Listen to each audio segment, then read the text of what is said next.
coronavirus. Bure kabisa coronavirus. Bure kabisa coronavirus. Bure kabisa coronavirus.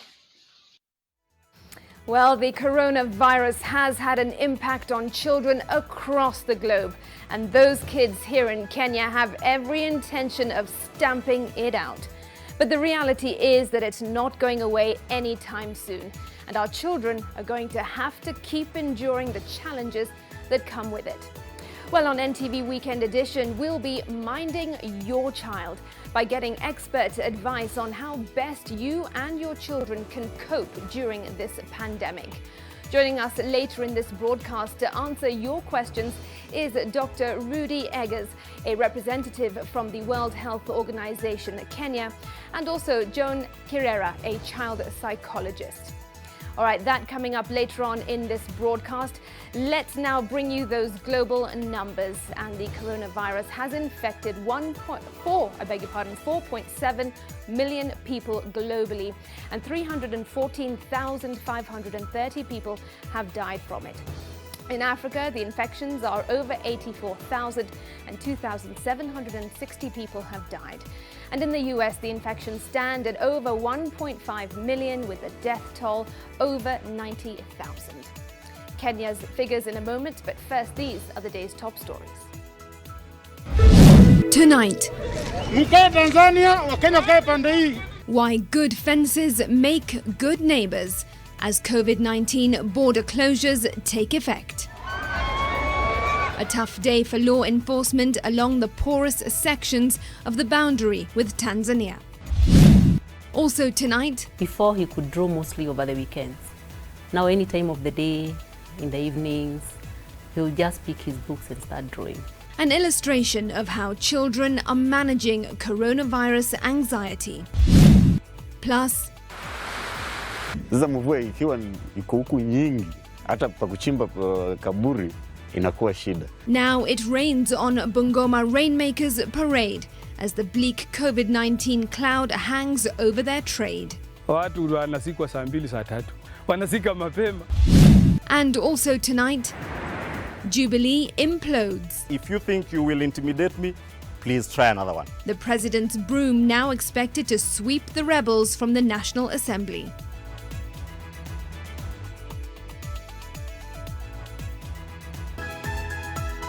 This is Weekend Edition with Smriti Vidyanti. Great to have you with us. Thanks for your company. Now, tonight, Kenya recorded the highest number of COVID-19 cases since the first case in March on the 13th. 57 people tested positive for COVID-19 in the last 24 hours from 2,198 samples. Well, this now brings the total number of cases in the country to 887. So far, there's been a total of 313 recoveries after 12 more people were discharged from hospital. Mombasa recorded the highest number of infections with 35 from Mvita, Likoni, Changamwe, Nyali, Kisauni and Jomvu. Nairobi had 17 new cases from Kibra, Eastleigh and the Aga Khan Hospital. Kitui, Kwale and Kajiado counties have also reported new cases, and of the total number of new cases, 12 were from the border with Tanzania at Lunga Lunga and Taveta. All 12 are Tanzanian nationals and have been sent back home.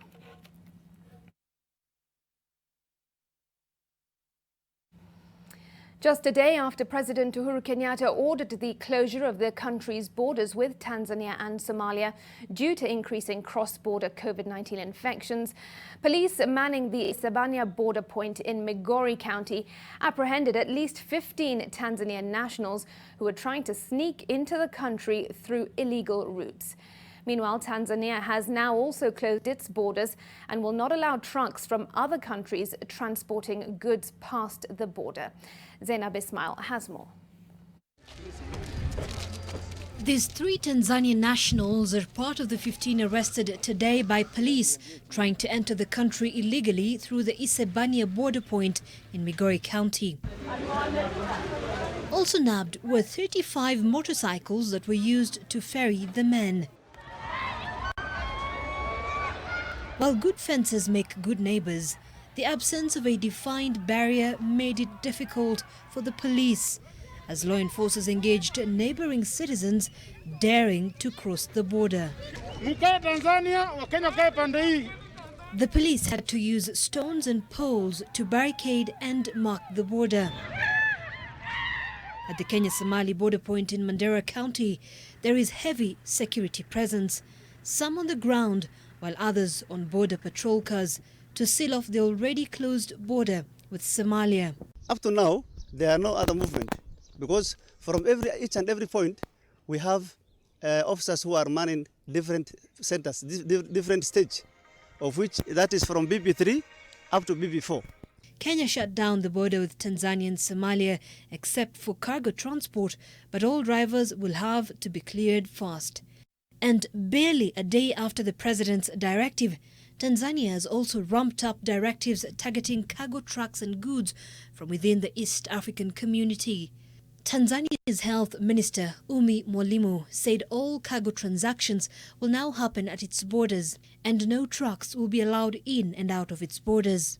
Malori yote sasa hivi yenye mizigo ambayo ni ya Mtanzania inahitaji kuingia Tanzania, ama ni ya mtu mwingine lakini mwagizaji ni Mtanzania, alete gari nyingine ije ifaulishe mzigo hapa, gari ya nchi nyingine yoyote isiingie, ili tusiendelee kuharibiana biashara na kuweka mazingira ya kibiashara katika afya ambayo hayahusiani na ambayo yameleta utata mkubwa. Tumezungukwa na nchi za karibu 8.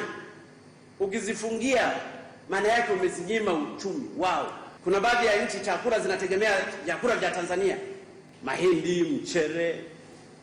Ukiwafungia wale wasipelekewe kule, kwanza umewadumaza uchumi wale waliokitengeneza hicho kitu, lakini umewanyima pia vyakula watu wanaokuzunguka katika nchi. The closures are an unprecedented move in the East African community's 20-year existence as the virus threatens to further drive a wedge between Kenya and her neighbors. Zainab Ismail, NTV. All right, let's now bring up a map to get a better sense of Kenya's borders. Now, coming up on your screen in a moment, this is the border stretch there between Kenya and Tanzania, and it is now illegal to cross the 775-kilometer stretch unless you are a truck driver transporting cargo and if you have tested negative for the coronavirus. And the Kenya-Tanzania border points are Namanga, Isebania, Loitoktok, Lunga Lunga, and also Taita Taveta. And then what you can also see on this map is the Kenya-Somalia border, which has also been closed. It's a stretch of about 682 kilometers, and the border points there are Wajir, Mandera, and Garissa. So truck drivers are being warned that they have to go through COVID-19 testing before they are allowed to cross those borders. Well, the government's directive to shut down movement across that border with Tanzania, except for cargo, was perhaps designed to keep trade afloat, even as Kenya grapples with the COVID-19 pandemic.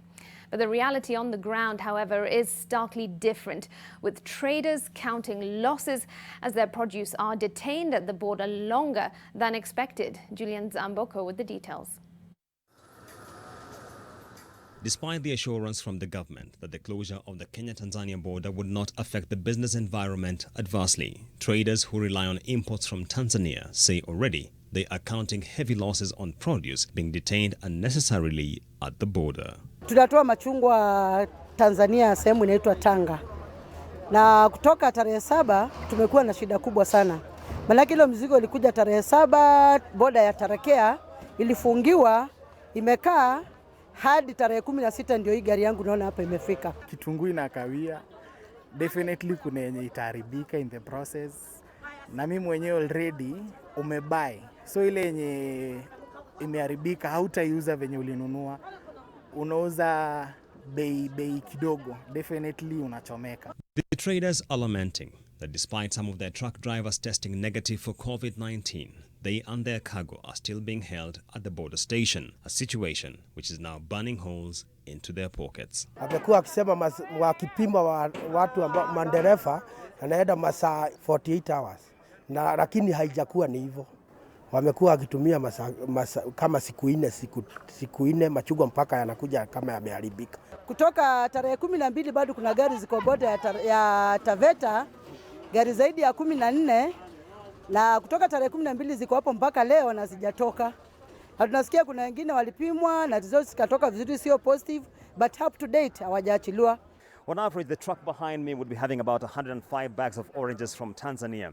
Unfortunately now, only 40 bags will be fit for purpose to hit the market at the end of the day, with the rest going to waste. The traders are now urging President Uhuru Kenyatta to visit the border points personally and witness firsthand the stark difference between the directives issued and the reality being confronted on a day-to-day basis. Tumetoka Malaba, kila mahali tuko na karatasi kutoka Malaba, Busia.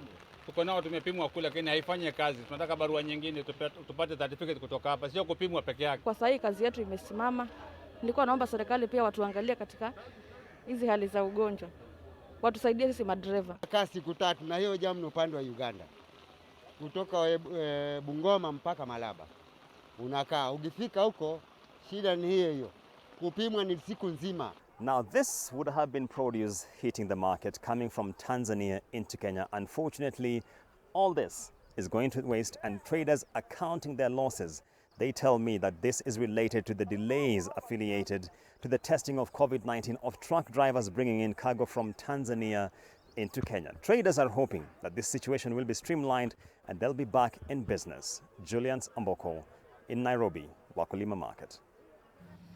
And as the country's war shifts to the borders, those who make it across into neighboring countries are having trouble accessing even basic services such as food and water, as they're treated with suspicion despite being cleared of the disease. Zacchaeus Mwasame has more. For decades, businesses in Malaba at the Kenya-Uganda border has depended on the heavy traffic from the long-distance truck drivers. But these cordial relations were suddenly soured by the COVID-19 pandemic. The drivers are now treated with suspicion and are not allowed anywhere near the local businesses. Kwa mahoteli kuingia ni ngumu. Unafika kwa hoteli, unawekewa kiti yako huko kando. Kama ni chakula, unaambiwa kula mkate na uende. Ukifika Uganda unakuta tunafungiwa mahali kama mbuzi.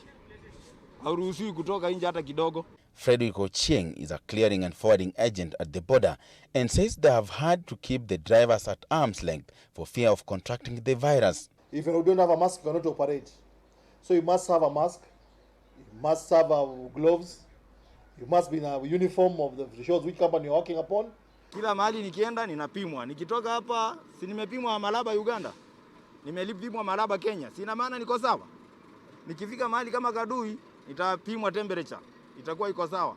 Mpaka Mombasa ni hivyo hivyo. Kila checkpoint tunapimwa. Residents are worried about the number of drivers who have stopped at the border and have ended up testing positive for COVID-19. They are even more concerned that the government may not have managed to trace all those who may have come into contact with them. Tuko very risk. Vile Uganda wanafanya na wanapenda country yao 24 hours wako on duty. Sisi kama wa Kenya tunatafuta kitu inaitwa allowance. Mtu apate allowance yake 3 hours afanye kazi ahebe. Zacchaeus Masame, NTV, Malaba in Busia County. Well, still on mistrust, and since the first coronavirus case was reported in the country, the Ministry of Health has been struggling to fight the stigma meted out on those released from quarantine, as it warns it could derail the fight against the pandemic. NTV's Leila Mohammed brings us the story of such people in Nairobi's Kawangware estate, scarred by the pandemic and shunned by their neighbours. For any visitor, nothing out of the ordinary sticks out of this ordinary quiet apartment building in Nairobi's Kawangware estate. But a lady seated outside the main gate raises eyebrows. Residents claim that she is one of the many Ministry of Health officials who are stationed here to monitor the movements into and out of the building in order to keep up to date with COVID-19, which was first reported here in March this year. This gentleman, whose identity we have protected, says he has not seen his wife since she was picked up from here a few weeks ago and taken to the Mbagathi isolation ward after being traced as having been in contact with someone who tested positive for the disease. Watu walipima nyumba zote ndio walipata wakati sasa kwenye mawefa kwa metembelea jirani yetu mwingine hapo ndio akapatikana yeye ndio sasa ndiye akapelekwa Mbagathi. Yes. Ingine ni kwamba serikali watu wa ministry pia wamesaidia wa health kwa sababu wamekuja wamefumigate nyumba yangu, wamefumigate plot mzima. Other than worrying about her fate, he has also been taking care of their 9-month-old baby, left behind by her mother when she was taken into isolation. Lakini uzuri wake alipatikana negative. Hiyo ndio tunashukuru. Na mimi ndio nimeweza kukaa na yeye hiyo nyakati yote wakati mtoto alikuwa. Wakati mama alienda, mimi ndio nimekuwa na mtoto wawili kwanza, huyo mdogo na mwingine. He says he doesn't often venture outside, and this is why. Kwa sababu mara mingi hata mtu akitembea huko nje watu wanakuangalia, unaona ni kama wanasengenya kwamba wanasema yule. Unajua definitely wanaongea kuhusu mambo ya nyumba yangu. But hatujaona ile ati mtu anakukashifu ama kitu kama hicho, hapana. While within this compound, all measures to keep the virus at bay have been met. Outside, life goes on for a man who was taken into isolation. Though he never displayed any symptoms but tested positive for COVID-19, life took a turn for the worst after that. Hata job yangu nilipata imerudi chini. Sina kazi saizi, hata customer sina, nimepoteza wote. Lazima nimfanye kazi, mimi nauza makaa kwa Ngoiri. Many have since shied away from his charcoal store, and that hurts more than the disease. Wakazi wa Ngoiri, mtu akitoka huko Mbagathi ama akiwa mahali yako, wakuja wamwamkie mzuri. Waache hii mambo ya stigma, wamshikilie.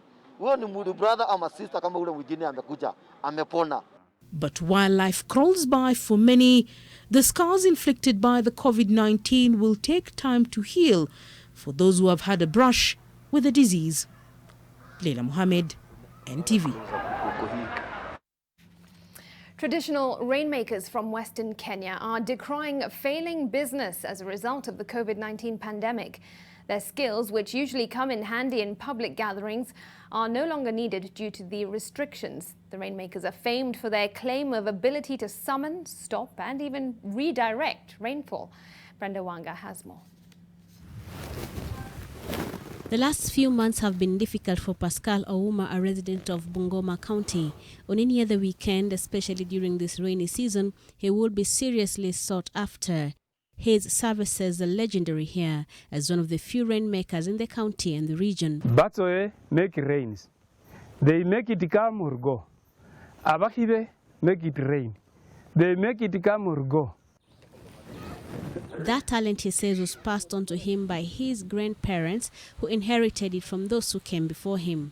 Hii kitu nakalia ni ya ukoo, ni ya kurithi, na ni ya ukoo, familia na ukoo wote abatsoe, abatura, abaluya. Lakini mtu mzuri atafuti mali. Over the years, he has been perfecting that art of calling and sending away an impressive force of nature. Along the way, he has acquired the apparatus needed and learned the ins and outs of the trade at the feet of those senior to him. His knowledge of weather patterns enables him to predict when it will rain and how much of it, he says. Kwanza tunamwaka hapo maji. Yaani kuleta mvua, uwe na isa apparatus na hii poti. Alafu uchukue maji ya running water. Not stagnant, running water. His trade banks on social events and gathering in Western Kenya. His market is largely funerals. But now the COVID-19 pandemic has halted social gatherings. Burials, which often attract hundreds, have now been cut down to slightly over a dozen, and their services are no longer required. Vile corona imeanza, watu wanasikwa saa 2 saa 3. Hakuna sasa mtu akuite nini na wanasika mapema. Muenda hata wataki kunywa hapo chai. Sasa nani atakuita? Na tukiitwa tunapewa sapuni kitoko. Uwezi ita tu mtu bure. Sasa atachikimu namna gani? Sasa kama wewe unanitaka Bungoma, mimi nitapika mfuko wangu ndio nikuje Bungoma. Sasa tutaongea unipe transport na nikitoka huko watoto wakule samaki. Sasa corona imeharibu kila kitu. Sasa mvua ikiwa iko huku nyingi, hata pa kuchimba kaburi inakuwa shida. Na watu wengine wanasemendi makaburi. Lazima atamwambia alafu muipunguze, wapate vile wanasementi kaburi, hata wakileta siku hiyo na wazike, lakini kaburi huwa inatengenezwa. Weka hii hapa. Despite the lack of this reliable source of business, Pascal says he can still put his skills that have been recognized by the local administration here to good use. He claims he has the ability to lessen the severity of the prevailing heavy rains and the resultant floods. Our ndugu zetu meteorologists wanajua kuna rainmakers. Mbona hawahusishi wapate specialist rainmaker wawe wakisaidia watu wasikufe? Mbona wanawacha? Hiyo ni kitu ingine maajabu. Pascal says he has tried to share his knowledge with the Kenya Meteorological Department but has been shut out because he has not studied weather formally. Tuingie tu rasha imalizike alafu ndio tuende kwa sababu mlitaka practically. But that isn't going to stop him from helping out his community and earning a living while at it, come rain or sunshine. Brenda Wanga, NTV. Well, as the number of infections soar across the region, countries are ramping up measures to contain the spread. In Tanzania, President John Magufuli expressed optimism in the management of the pandemic, hinting at reopening schools soon. Eunice Omolo takes us through the regional war.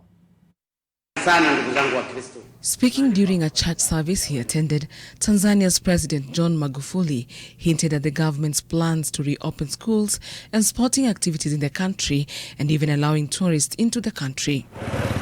Tanzania so far has recorded 507 positive cases of coronavirus. The president also took the opportunity to show optimism in the country in the fight against COVID-19, sharing a story that hits that much closer to home. Mimi ninapozungumza hapa na mtoto wangu alipata corona. Mtoto wa kuzaa mimi. Amejifungia kwenye chumba, akaanza kujitibu, akajifukizia, akanywa malimao na tangawizi.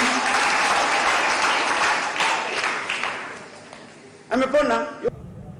Elsewhere, Somalia is approaching containing the spread of the virus within and outside its borders, included a ban on international flights into the country. The country has reported 1,357 cases. Kenya has already closed her borders with Somalia. Uganda issued new stringent measures on cross-border cargo truck drivers, saying that only those who test negative for COVID-19 will be allowed to enter the country. The country has recorded a rising number of infections among truck drivers. At the moment, Uganda has a total of 227 cases. The country had earlier hinted at lifting the nationwide lockdown in phases. South Sudan has registered 54 new COVID-19 cases, bringing the total number of confirmed infections to 290. This is according to the country's health ministry. The country also registered 4 recoveries and 3 deaths. Eunice Omolo, NTV. Elsewhere now, and 5 border operators who perished in a boat tragedy in Siaya County yesterday afternoon rode for 6 kilometers from their base at Rabar Market to chase the ill-fated boat for a joyride on the swollen River Nzoia. The young men in their early 20s met their deaths as they took selfies aboard the boat. Here now is Oko Okusa with the details. The 8 men are said to have boarded the engine-propelled boat at a place known as Sangu at around 2 p.m. Tulikuwa tunataka tu lift tuone tu vijijari hapo ndani. Tukamuuliza tunaweza kupatia pesa ngapi hivi. Akasema leteni pesa yenye nyinyi uko nayo. Tukamwambia tuko na 50 bob. Tukampatia 50 bob. Akachukua 50 bob. So akanguruma hiyo kitu tukaenda kule kwa barini pale mali maji natoka mingi pale. And that's the farthest they could go. Their merry-making ride suddenly took a tragic turn after the boat's propeller struck a rock. Na maji pia ikakuja kwa wingi. So na hiyo mota yake ilikuwa imezimika. Sasa vile imezimika hivi tukasikia kama yeye mwenyewe anasema Bwana jameni, tunakufa, kila mtu ajipange. Collins, who together with the vessel's coxswain were the only ones wearing life jackets, was saved by good Samaritans as the raging waters of River Nzoia swept them downstream. 2 other riders survived the accident. Na ambapo tunashukuru Mwenyezi Mungu tukisema ni Mungu ni mwema, ambapo wao waine walipona. In a cruel twist of fate, the ill-fated boat, which was recovered 11 kilometers away from the scene of the accident, was also on a search mission for the body of another man who drowned a week earlier while attempting to cross the river near Sango Bridge. Na kwa vile watu wetu wa huku ni wageni kwa kuona mashua yenye inakuwa kama hii ya injini ya kisasa ya digital, sasa wakafurahia eti ya kwamba wakaona waingie ndani ili wajifurahishie. The tragedy threw Sango village on the border of Alego, Songa and Ugunja constituencies into a mourning. By late Sunday afternoon, the search for the missing bodies was still on, with grief-stricken family members waiting pensively by the riverbank. Mtoto wangu amewacha watoto 4, wasichana 3 na kijana mmoja wa mwezi hajamaliza hata mwezi mmoja. Mimi nilikuwa naye tu mmoja, mtoto mmoja namna hiyo, hakuna mwingine. Sasa mimi napaki tu bure. They are now calling on the government to come to their rescue. Kwa maana sisi hauna uwezo au wale nasa ingia ndani ya hii maji watafute hiyo watu. Huko Kusa, NTV. Right, at this point, we've got to take a break on NTV Weekend Edition, but first have a look at what they're doing to their politicians in Belgium. Prime Minister Sophie Wilms received a frosty welcome at the St. Pierre Hospital in Brussels as medical and non-medical staff appeared to turn their backs on her convoy as it arrived. For several months, nurses have been calling for more recognition within the healthcare profession. All right, at this point, we're taking a breather, but we'll be right back in just a moment.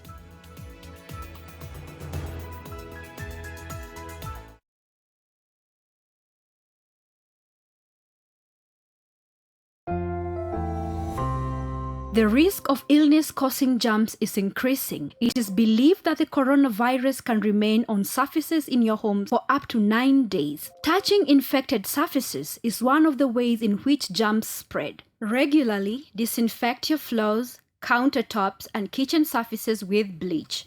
And use an effective toilet cleaner inside and outside your toilet bowl. This message is brought to you by Medifacts, JIG, and Harpic.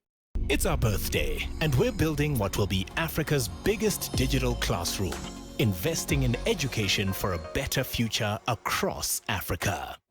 John suffers from indigestion. His twin James suffers from heartburn. Sometimes it's the other way around or both. That's why they use Gaviscon Double Action. It soothes within 3 minutes and lasts up to 4 hours. For double relief from heartburn and indigestion, Gaviscon Double Action. If symptoms persist, seek medical advice.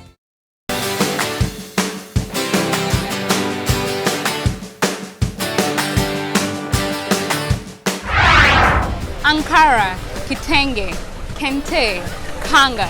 These are just some of the dazzling African print fabrics that you'll see worn across the continent. I am in Accra on a quest to find out the real drivers of Africa's fashion industry. Today I'm meeting Annie, who has built a business trying to solve one of the world's biggest problems, human waste. Founders are vision carriers. They bring ideas into life. You really have to think of the value that you can create for your customers. A secure place for your family. You can get all this and more at Amani Ridge, the place of peace. Call us today on 0790 300 300 or visit www.optivan.co.ke.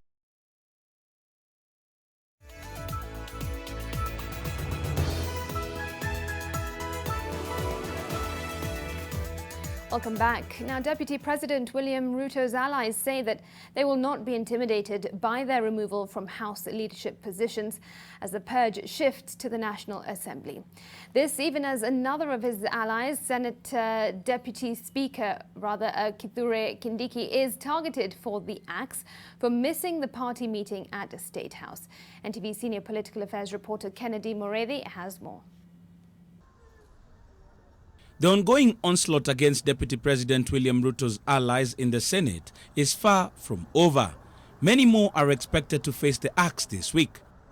Senate Deputy Speaker and Tharaka Nithi Senator Kithure Kindiki is among those targeted in the purge that has claimed Elgeyo Marakwet Senator Kipchumba Murkomen and Nakuru Senator Susan Kihika. He was among those senators who did not attend that parliamentary group at State House, and no reason was given for that non-attendance.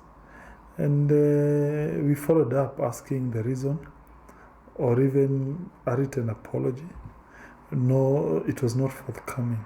Others targeted are Finance Committee Chairperson Mohamed Mahamood, Justice and Legal Affairs Committee Chairperson Samson Cherargei, Devolution Committee Chairperson John Kenywa, and other members in influential committees such as Millicent Omanga, who is in the Public Accounts and Investments Committee, and Mithika Linturi, the Vice Chair of the Justice Committee. We shall also be reconstituting committees at the Senate tomorrow.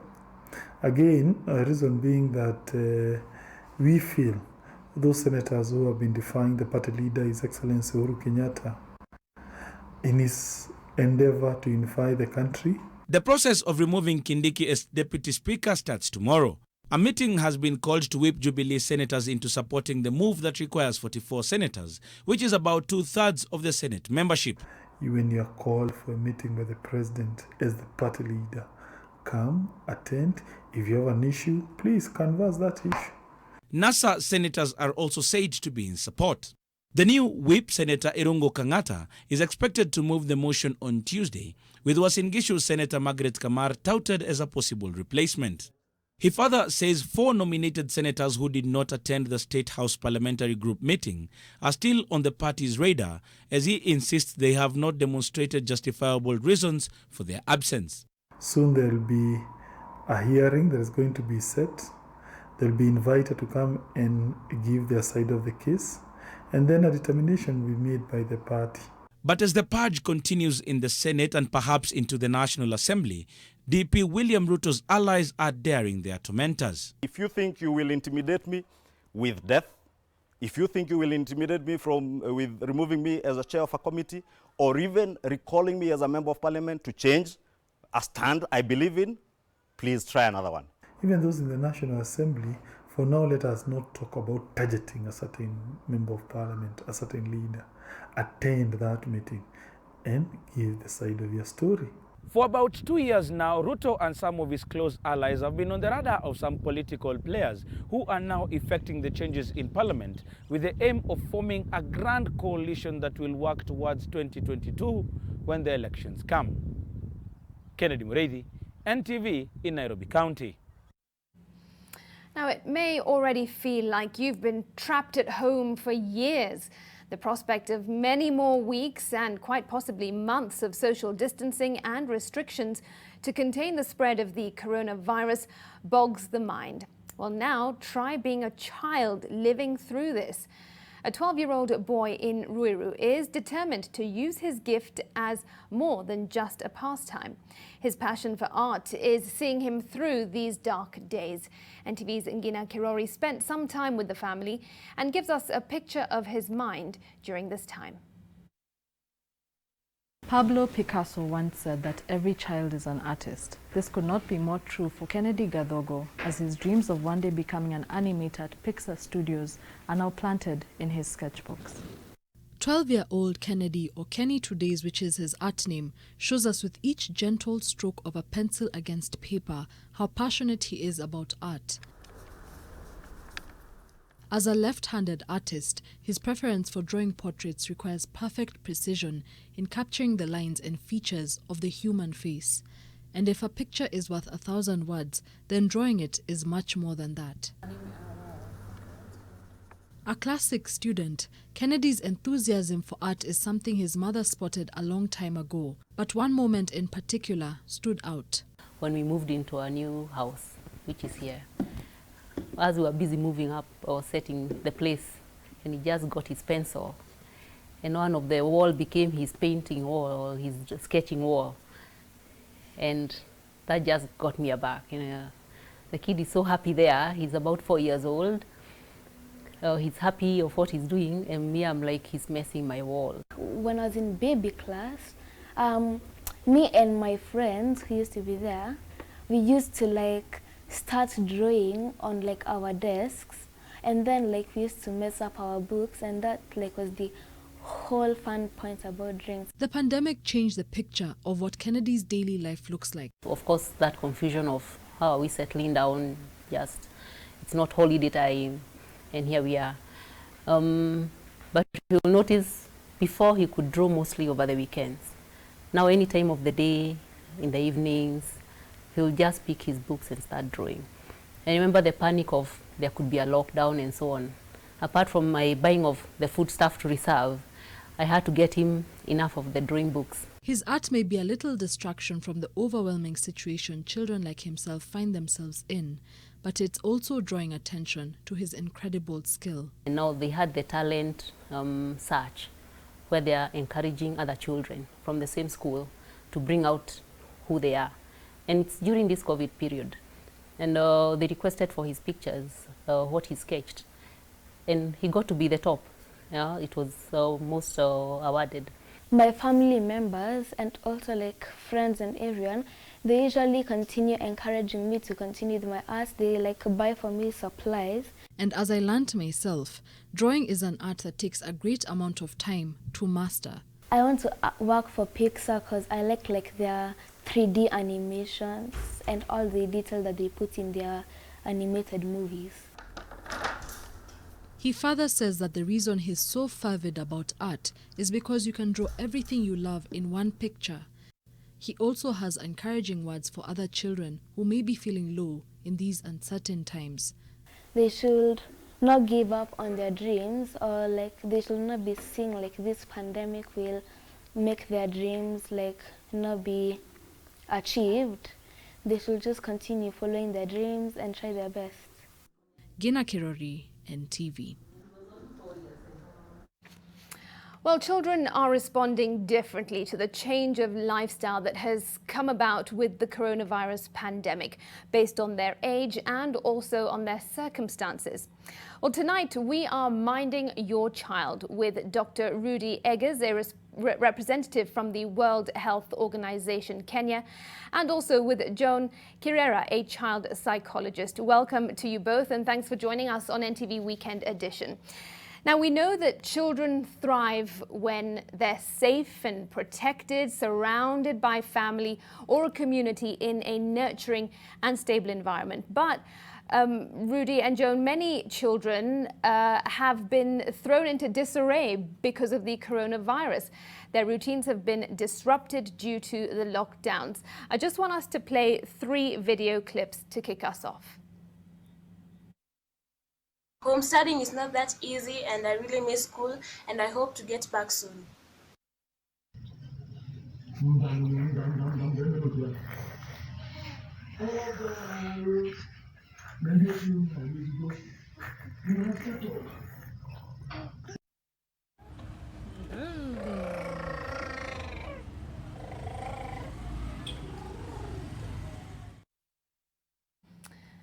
Now, what we're seeing in those videos are, in the first one, we're seeing the longing to return to school, to learn, to see friends. In the second video, what we're seeing is restlessness and anxiety, and the mother or adult related to that child actually sent us a message telling us that that clip was of their child being very, very restless during this time at home.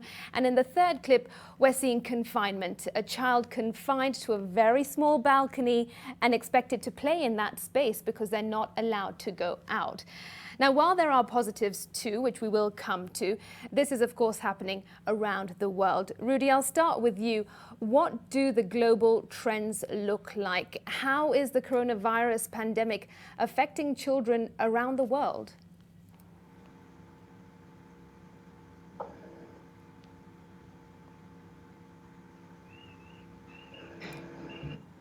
Rudy, can you hear me? Sorry, it cut away for. Can you repeat, please? I was saying that children around the world are being affected by the coronavirus in many different ways.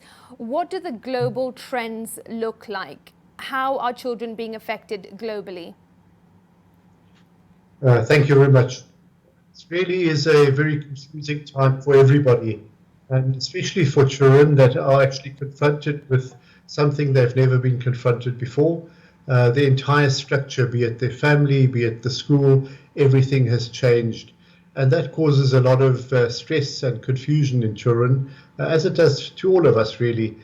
But this is cause for great stress and concern to the children. And it is mainly the disruption that is caused by the fact that the normal structure that is there in their lives, and that's normally the school structure, is really put into disarray. And they are spending a whole lot more time at home and are finding very much more needing to interact at home. Now, this is a common feature across the world, really, be it in Denmark, in Germany, in Kenya, in South Africa. Across the world, we're finding the same thing, that children are very much confused and stressed by this situation. We know that the children themselves are not as severely affected by the disease, but the situation really is confusing and causing a lot of stress. So in spite of the disease maybe not being quite as serious for children, the situation truly affects all the children across the world the same way. Joan, as a child psychologist, what are you seeing specifically here in Kenya? Is it all negative, or are there any positives coming out of this situation? Thank you for having me. I will say there are both positives and negatives. Let me start with the positives. As we have seen in that clip that has just passed, there are new talents and new skills that children are bringing out, the ones that parents had never figured out that their children have. And as much as possible, a parent needs to allow a child to draw and also to play, because this is much of how they discover themselves. This is how they take themselves through their own therapy.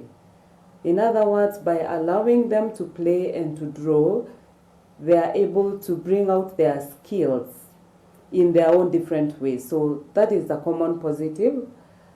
The other positive is that parents have time to teach their children skills. Children can be told how to knit, how to create new items, how to be creative.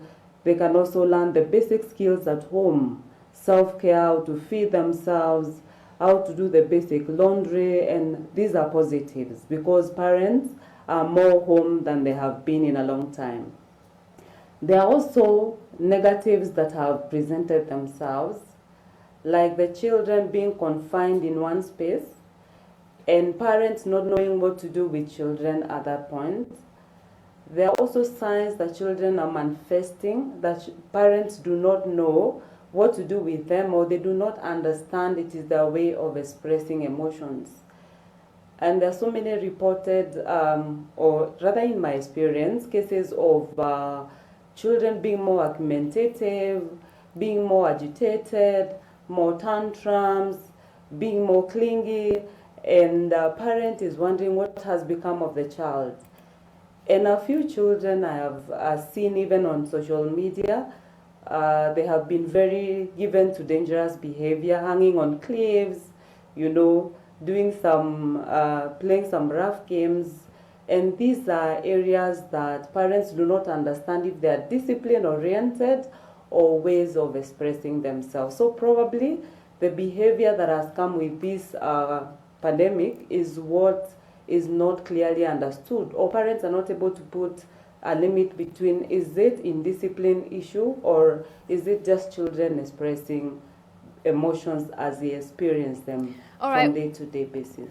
Well, you speak of emotions there. I just want us to now play 3 clips about what some children understand the coronavirus is all about. This is a clip about communicating the virus, children who are scared, and also how they understand what this virus is. Let's play those 3 clips. Always wash our hands. If we don't wash our hands, we'll die. So now we have to go safe home and be safe.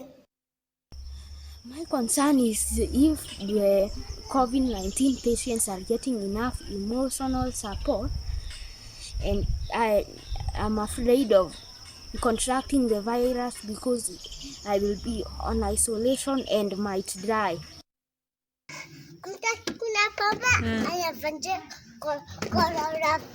Mtu akikunywa pombe anagonjeka coronavirus.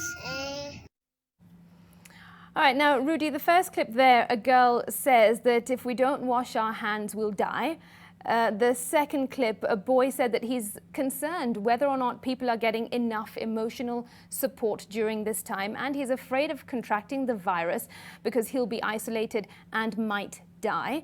And then the third was a child who said that if you drink alcohol, you can get the virus. So my question to you first is, how are parents meant to communicate what the coronavirus is to children? It is something complex for an adult to perhaps understand, but how critical is it that a parent communicates correctly to a child?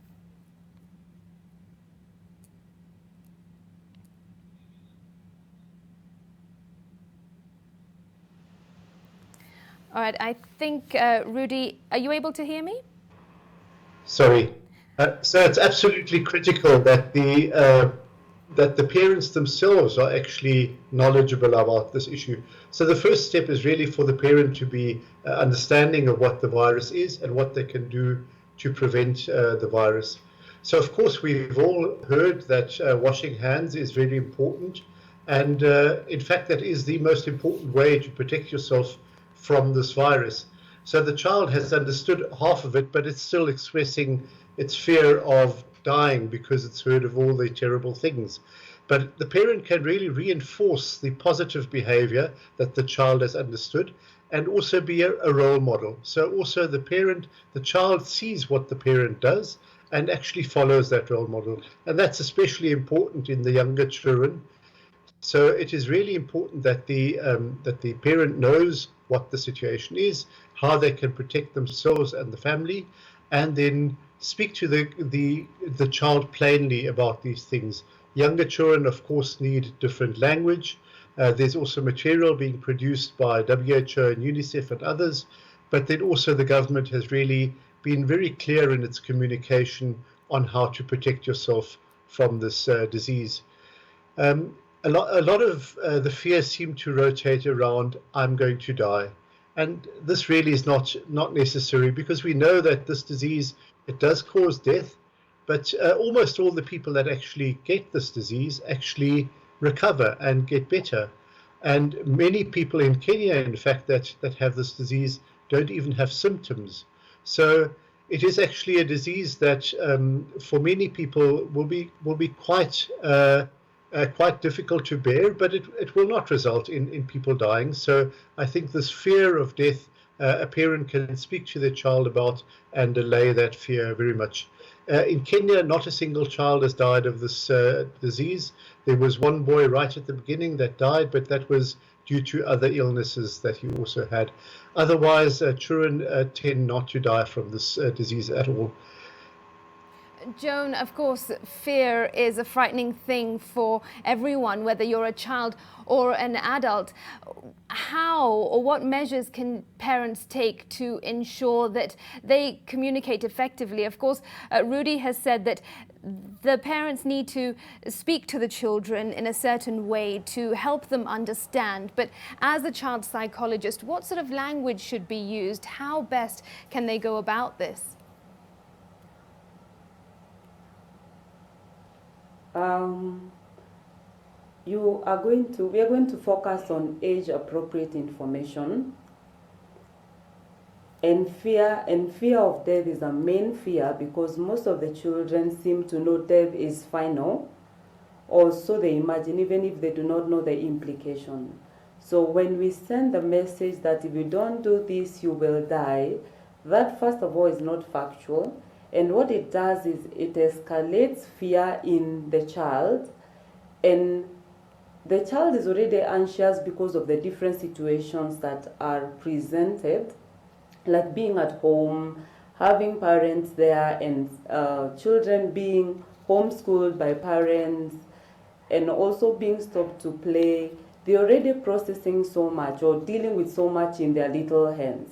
So when we threaten with fear, or when we give information on fear, we heighten the anxiety that already exists in them. So we are not being helpful to them, we are being more destructive. So how do we need to do it? Give facts. And like it has already been said, what we need to do is model this behavior and help children understand if we wash our hands, if we take care of ourselves, if we keep distance, then we are going to be safe, because that is the truth. And so we are sort of creating a safe space in the home for children so that we are not heightening the anxiety. We are reducing it by providing the right information and modeling what we are saying. So when we do it, then we assure them that if we continually do this, both as adults and them as children, then we are able to stay safe. All right. So that is the kind of information that is supposed to be given. Okay, well, here now are two examples of how children are, in fact, receiving the information that they're given well and able to share it as well. Let's play those two clips about passing on that information regarding the virus and understanding what to do. Listen in. Where did coronavirus originate from? China. Okay, so tell me, what are we supposed to do to stop the spread of coronavirus? Wash hands with soap and clean water. Yes. Or sanitize. Mm-hmm. Wear your mask if you are going outside. Yes. And social distance. Yes. What do you do to protect yourself from COVID-19? Stay home. And sanitize yourself. Wear a mask. All right, children there with a better understanding of how to protect themselves. I just want to come back to the challenges that these children are facing. Rudy, what does the World Health Organization recommend for vulnerable children in society, the less fortunate? Because what we're seeing is, yes, children stuck at home having not much to do, but then there are those who really have nowhere to go. What's happening to them? Thank you. Yeah, the situation in some households is, of course, quite difficult. So they're not really set up to be able to have the child in the household every day for the full day, and that causes a lot of tension sometimes in the family. At the same time, it can be really seen as an opportunity. So an opportunity for the parents and the children to be closer together and speak about these matters. In the urban settings, of course, it might be difficult to have social distancing, but certainly in the more rural counties, it is very possible to actually engage in a way that actually would protect the child and the family from the disease. What is really important is we've heard the child speak about the prevention measures. So the things like masks, like the washing of hands and social distancing, if that is not explained properly, children would tend to do it for a day or two and then stop doing it because they don't understand why they should be continuing with it. So there's actually more than just a command, you have to wear your mask. There is actually an explanation that is necessary to explain to the child in the terms that they understand, that they can actually understand and really react positively to the threat. As I said, there are some materials that for different age groups are appropriate to that child. You might want to tell a story in terms of a child traveling or a child accompanying their parents to a different place and the encounters that they have, and an explanation that goes with that on why do we do things this way when we used to do it in a different way. All right, Joan, as Rudy says, all households are different. There are cases where children are being exposed to more violence in the home, when children are being exposed to more abuse in the home, children who live in broken homes and who don't have that escape to go out to school. And so they're suffering in a really, really different and more difficult way. What do you have to say about those children who literally are stranded? These children, it's very, very unfortunate for these children who are going through abuse of any kind or even conflicted homes. Because what happens is all these emotions that they are taking out from their adults, either from the parental conflict or from the emotions that they are being passed through because of the experiences that are happening in the home, like abuse and those kind of things, they end up internalizing them because children do not have filters. So at the end of this season, we will be dealing with more deeper issues because these children tend to feel we are bad people or we have a problem, and that is why we have to go through what we have to go through. So the effect, the psychological effect of abuse and conflicts at home are more worse than what we are already experiencing with the COVID. So what is it that can be done?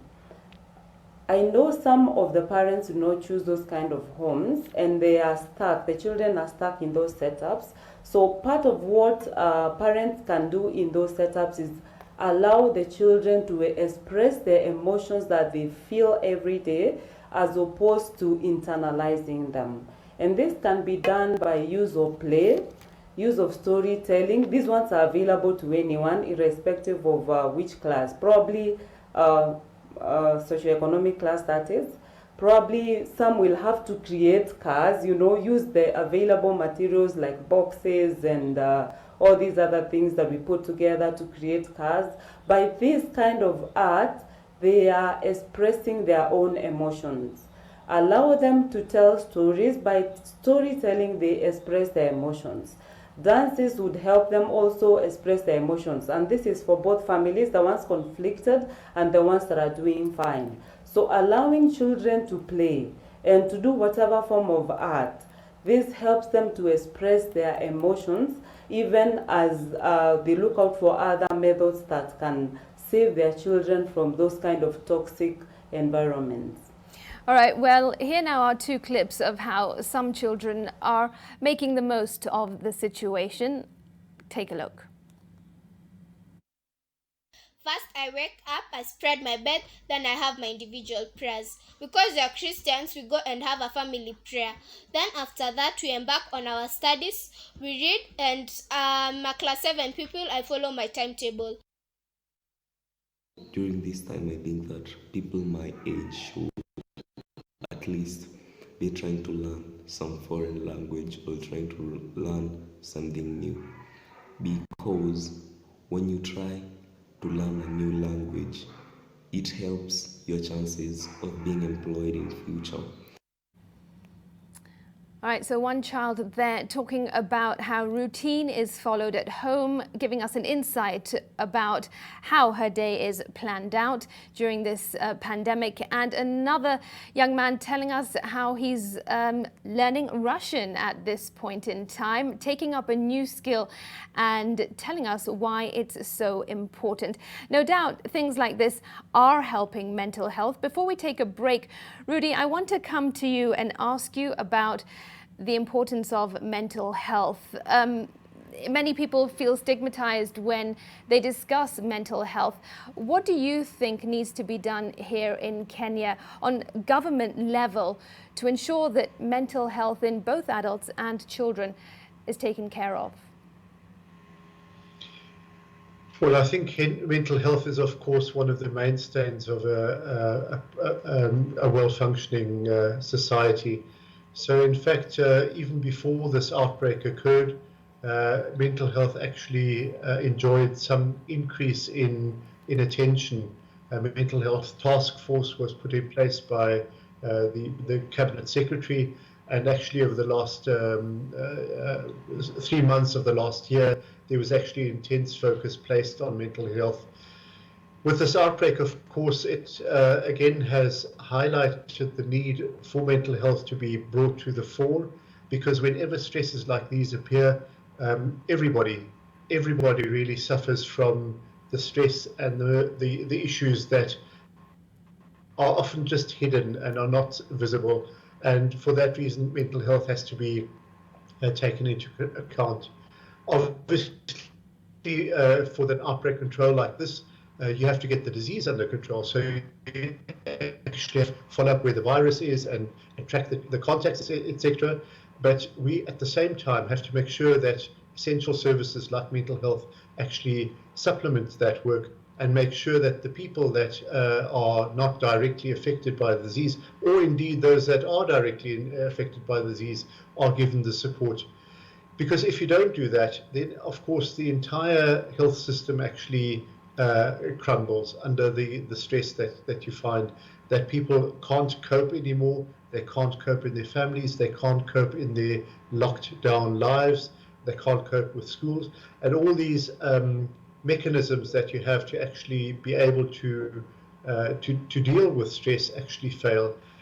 So the government and agencies like ourselves and UNICEF and others are very much in tune with that and are very much directing our attention also not only to control the actual virus, but also to make sure that essential services like mental health, or indeed other essential services like reproductive health, like vaccinations, do continue and actually continue building that foundation of health services.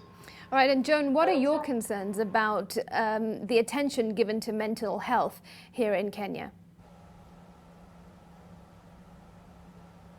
I feel for especially children, it is totally misunderstood, because we do not imagine, especially let me speak for Kenya where I have worked with children, parents don't seem to feel or understand that children have emotions, that they have their own mind, that they get anxious, that they go through the seasons of depression like the way adults do, like they go through helplessness.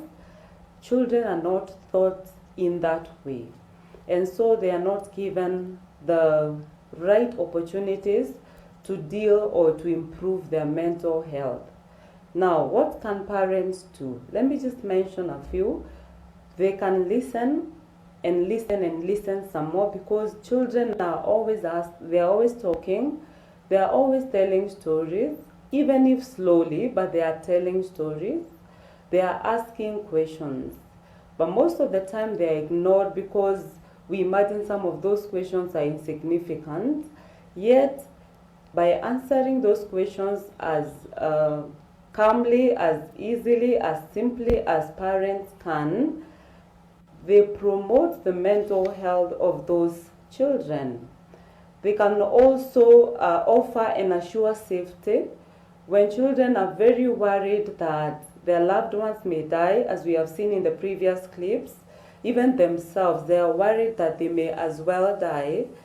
assuring them that not everyone is dying of COVID, and that if they take the right measures, they don't even have to get sick.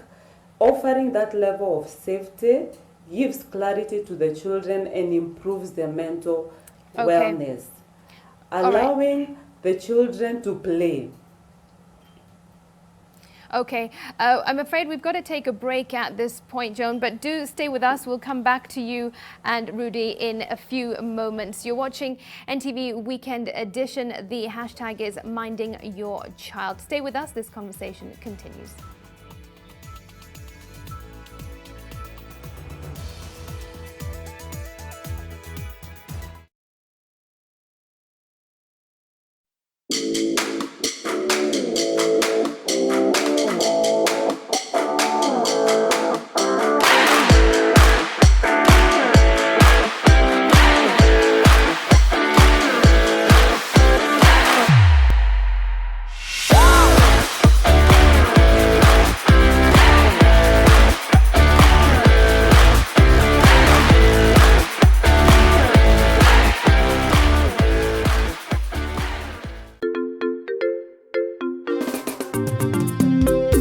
Can you tell Kinyanjui to come to my office immediately? Good morning. Good morning. Mimi sipendi unapanguza floor. Hiyo dust uache hapa kwa meza. Clean up.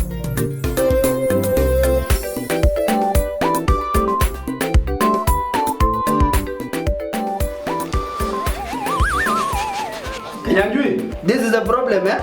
Next time uende ununue selector yako, utengeneze sandwich zako, uachane na sandwich za boss. Selector.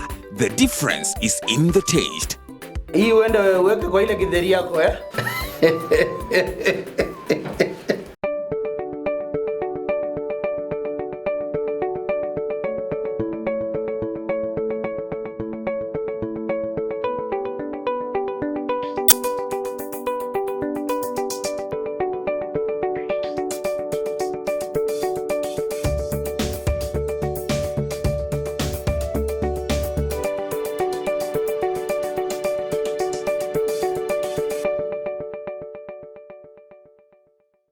Shop online and pay with your Visa card securely for groceries and other essentials, e-learning subscriptions, online entertainment subscriptions, as well as all other bills online. With Visa, you can make payments online using your Visa card in 3 easy steps. Simply go to the checkout page, select Visa card, enter your card information, and your purchase is securely completed. Safe is smart. Visa, everywhere you want to be. Terms and conditions apply.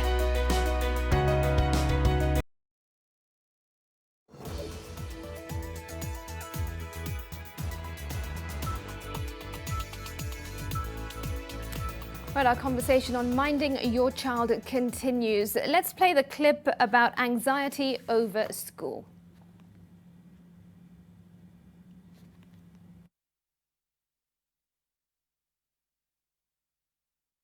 How or when are schools going to reopen?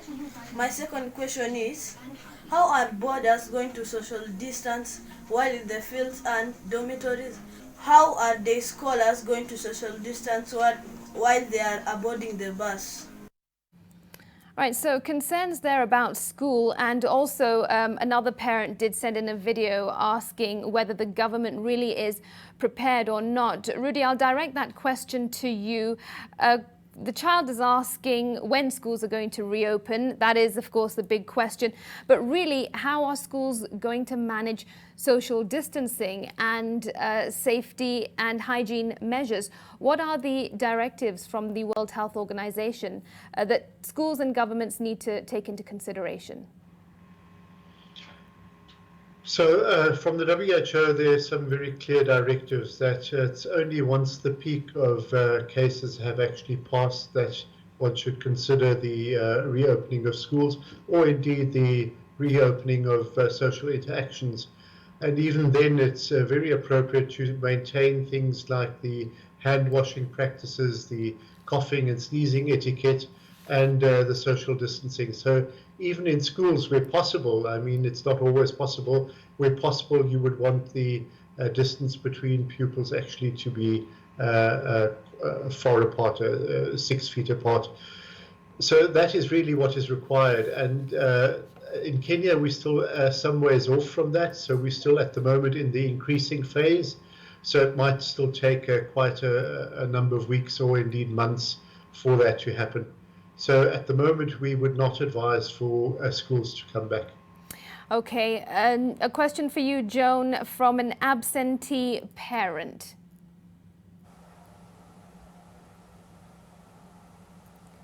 Let's play that clip from an absentee parent coming up in just a moment.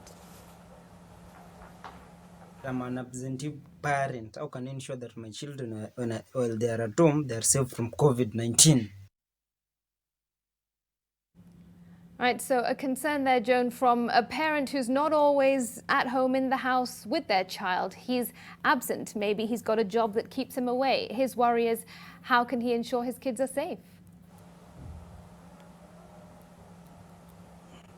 The only thing that the parent can do is to give factual, appropriate information and ensure that the children are understanding this information, and sit down together and agree with these children how things need to be done, sort of create a routine, and allow the children to be the ones leading the routine. So probably this parent can avail a few things that the children need to keep themselves busy. And that way they will have kept or protected the children from being all over the place. That is one thing.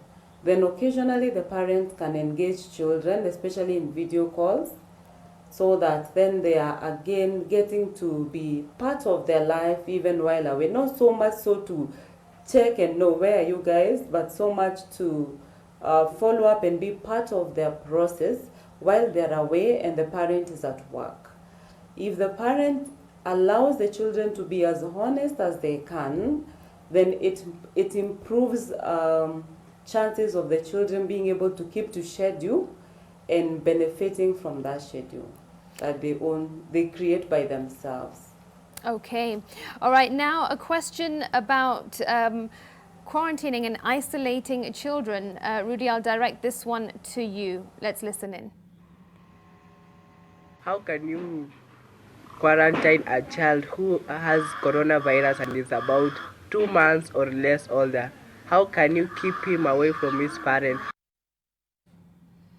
All right, so that young man asking, how can you quarantine a child who has a virus, who has the virus, and if the child is, say, 2 months old, how do you keep that child away from their parents?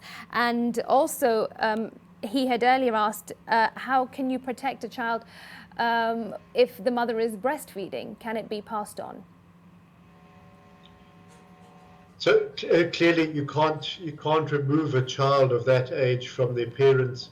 So the government has actually made provisions for that kind of situation, and they've made different types of quarantine where infants like this actually would go with their parent, with their mother, and also to take care of the breastfeeding question. It's not established yet if breastfeeding itself can transmit the virus or not, but just the close contact with the mother itself, of course, does pose some risk. But there's no question that quarantine cannot, for an infant, take place without a parent being present. We would never support that. So government is, in fact, taking care of that. All right, and two more questions, one about pets and one about plants and fruit and vegetables. Let's listen to those. Can our pet get coronavirus? Can coronavirus stay on plants and vegetables that you consume? Rudy, that's for you again. Can a pet get a coronavirus? The young girl's asking as she holds on to her dog. And also, can the virus stay on plants and vegetables that we consume?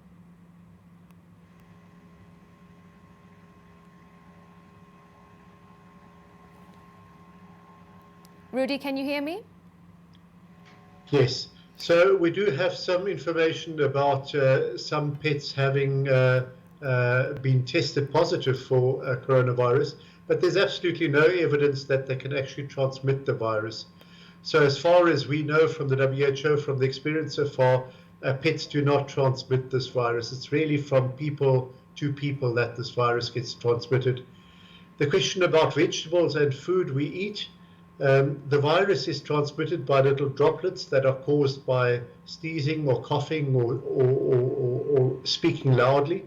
And those droplets can, of course, settle on food that we prepare.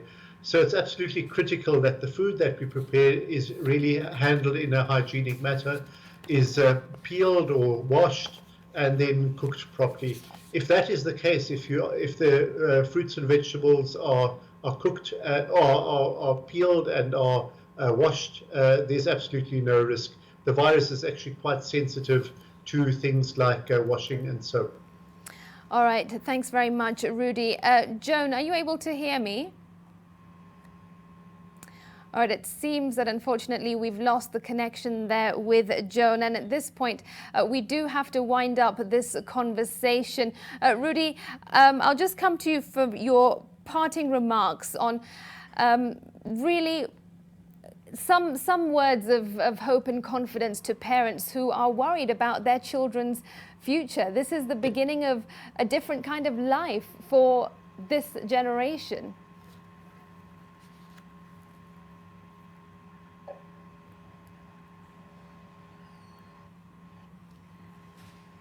Did you get that question, Rudy? No, I did not. Please repeat. All right, just as your parting shot, there are parents who are anxious and concerned about the future of their children with the existence of the coronavirus. What are your words of wisdom and hope to those parents who are concerned about the future? Well, this is a virus that we don't know very well, but the fact of the matter is that there are 7 coronaviruses that affect human beings, and many of these coronaviruses actually don't cause much problems. The 3 coronaviruses that have caused problems, the SARS virus, the MERS virus, and now this COVID virus, actually with time get under control. So I think the future is such that probably we'll have to defend ourselves against this virus for quite a time. We'll have to probably continue to do these things that we've been teaching our children at the moment. But I think ultimately with vaccines and with treatments, we'll be able to overcome this virus, and actually get back to a life that resembles something like it was before. All right, Rudy, thanks very much for your insight and all that information on NTV Weekend today as we have been minding your child. Much appreciated. And also thank you to Joan Kerera, a child psychologist who joined us, but unfortunately we lost connection with her. Dr. Rudy is a representative from the World Health Organization, Kenya. That conversation continues online. Use the hashtag #MindingYourChild and we will try and go through your comments and get your questions answered. At this point, we've got to take a break on NTV Weekend Edition, but as always, there's more to come. Stay with us.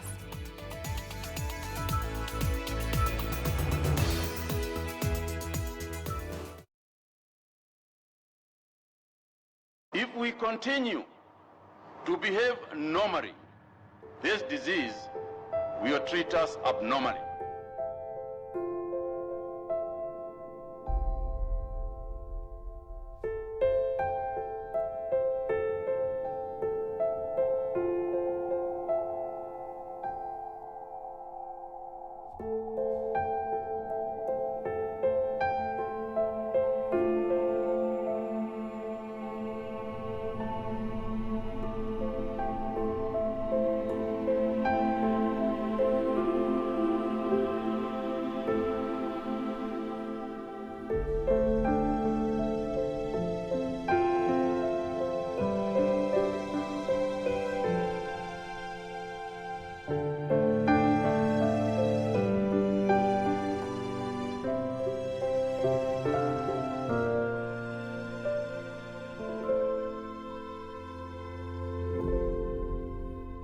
Credit to you if you stay at home.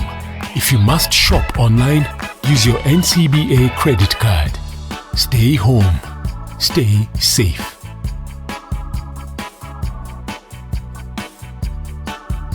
For a better tomorrow, don't forget to do the 1, 2, 3 with Colgate every night.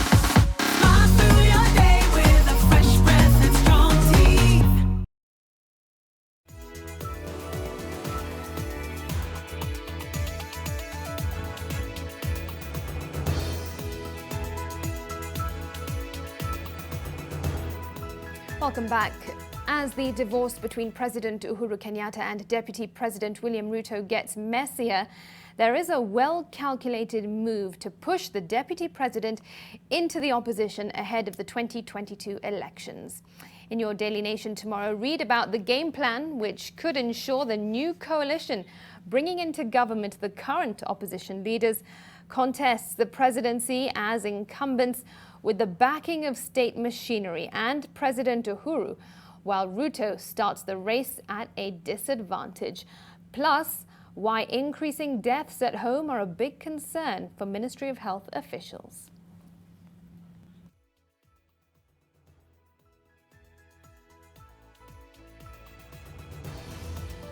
Time for another break. I will be back with the sports news. Stay with us.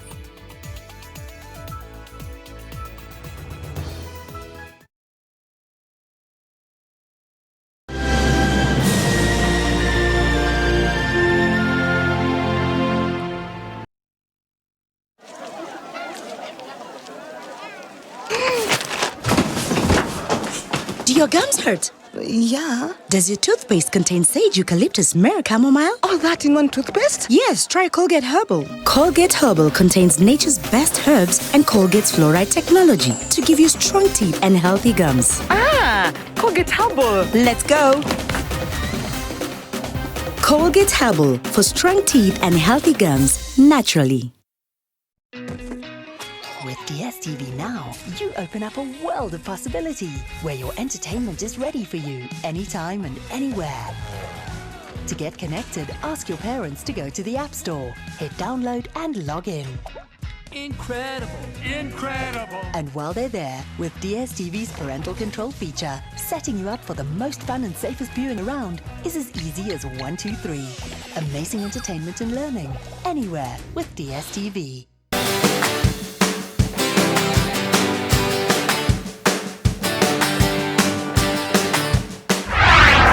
Ankara, Kitenge, Kente, Kanga. These are just some of the dazzling African print fabrics that you'll see worn across the continent. I am in Accra on a quest to find out the real drivers of Africa's fashion industry.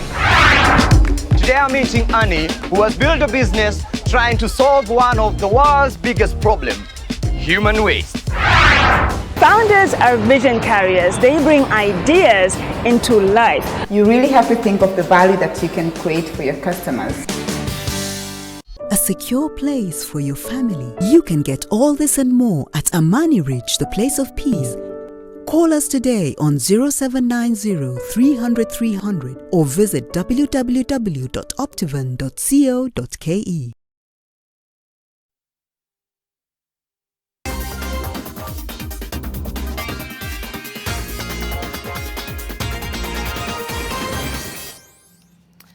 Sports news now, and Ukrainian athlete Lyakova Olga has found herself in trouble online after posting her experience of her stay in Kenya on Twitter. Many are now calling her racist, but she notes Google Translate misinterpreted her text, which she wrote in Russian language. The coronavirus pandemic has seen most international travel halted, and as such, a number of international athletes who had come to Kenya for training have been forced to extend their stay here till relaxation of travel restrictions. Lois Wangoi caught up with Olga and filed this report. We find Lyakova Olga at her rented house in Iten, Elgeyo Marakwet County. This 28-year-old Ukrainian athlete landed in the country on the 7th of March for a one-month visit to train in Iten, the home of champions. But the closure of international travels following the coronavirus saw her continue her stay, and on Saturday evening, Lyakova Olga found herself in trouble after posting a long message on Twitter about her stay in Kenya. The post was largely fair until she questioned how she looked after wearing a local hairstyle, long braids, saying, "I'm thinking, what do I look like? A monkey or a wild Amazon, or more options?" In her defense, Lyakova Olga says Google Translate misrepresented her message, which she had written in Russian language. And I was write my post to Russian language. It's mean when you translate to Google, it's different. That's why it's some misunderstanding about that. The tweet went on to speak about her thoughts on being stuck in Kenya following international travel ban, and I quote, "Life in Kenya is like getting into the past 20 years, but sooner or later civilization will come here. Would you like to be stuck in Kenya?" Lehova Olga once again blaming Google Translate. I like, here people appreciate everything what they have. Their children, they are like running outside. They're not like, for example, in Europe or somewhere. Kenyans would descend on her social media pages with all sorts of feedback. She says she has received threats on her tweet, which she concluded with the hashtag new hairstyle, hashtag wildlike. A lot of dirty insults in my address, and it was, it's like broke my heart. Like I like so much this country. But even then, Liachova Olga says she was apologetic for the miscommunication in her tweet. Sorry if I tell something wrong, but I didn't mean nothing, nothing bad to Kenyans. Liachova Olga is the 2019 European Championships bronze medalist in 800 meters. Lois Ngoiri, NTV, in the county of Elgeyo Marakwet. All right, elsewhere, AFC Leopard fan Jeffrey Kenyatta and a fourth-year student at Nairobi High School in Milimani has developed a program that will help athletes see where they are and how many hours they've been there. Just recently, London Marathon champion Daniel Wanjiru was banned from participating in athletics after violating AIU whereabout rules. Kenyatta, who is also a Manchester City fan, says the program would help the likes of Wanjiru prove their cases, as well as help in contact tracing during this coronavirus pandemic. I have developed an app called COVID Safe Paths, which is going to aid in the contact tracing efforts of the government in Kenya during this COVID-19 situation. The app uses your GPS location and also your Bluetooth module in the smartphone to trace and log your location data in real time. So this is what it looks like when you have not been in contact with any reported case within a 10 to 15 feet radius. We are looking also at the situation where doping. In sports right now, athletes are doping, and when they are asked of where their location history, they may not be able to provide the full details. The Anti-Doping Agency of Kenya can use this app and also implement it in tracing the location data history of athletes. And also athletes are going to be using this app to log location, so that in times when there are allegations of maybe doping or such like stuff, they are able to see a clear picture of where the user has been in the past days that are going maybe to be in range or maybe in where the situation might have taken place. Right, that is where we close NTV Sports and also NTV Weekend Edition. Thanks so much for watching. David Agondoa has been our sign language interpreter tonight. I'm Smriti Vidyarthi. Remember to keep the conversation going online, minding your child, and do be sure to join us again tomorrow night for NTV Tonight at 9 p.m. In the meantime, stay safe.